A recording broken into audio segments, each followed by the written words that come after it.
partai mana yang kira-kira membuka CV ini kalau kita kirim, Pak? Sama aja tuh. Sama aja. Bagi saya semua partai sama aja. Nggak ada musuh saya, nggak ada kawan saya. Karena saya berpikir begini, partai politik itu tidak ada yang baik dan tidak ada yang jelek. Sama rata, karena di setiap partai yang dianggap partai paling jahat sekalipun pasti ada orang baiknya. Di setiap partai yang dianggap paling baik sekalipun pasti ada koruptornya. Oleh sebab itu soal pilihan saja. Dan pada akhirnya tidak pada bendera partainya kalau orang mau berjuang itu, pada niat pribadinya, moralitas pribadi.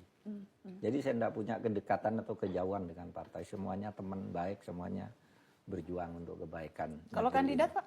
Hah? Kalau kandidat? Teman saya semua, kandidat yang muncul di survei ya. Iya.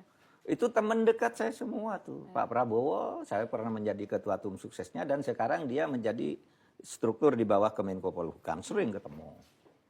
Anies Baswedan itu sejak dia kecil sudah dekat dengan saya, ikut saya. Bahkan di depan saya ayahnya tuh pernah bilang gini waktu Anies masih SMA atau SMA kelas 1 atau SMP kelas.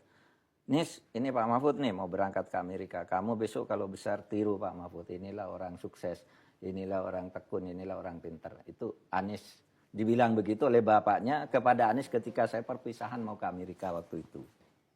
Dengan Ganjar saya teman diskusi itu dulu satu komisi di DPR, di komisi 3, ya di komisi 1 pernah diskusi ya saya tahu ada kegundahan Ganjar tentang korupsi di negeri ini karena diskusinya dengan saya. Jadi dia gundah juga dan sama pemikirannya dengan saya. Saya pernah berkunjung makan di rumah dia untuk diskusi itu. Dia pernah khusus datang ke rumah saya juga Ganjar tuh makan sambil diskusi gimana nih Pak, gimana nih Pak. Jadi semuanya nih baik lah. Apalagi sampai menang di survei itu biasanya kan karena punya kelebihan tentu saja.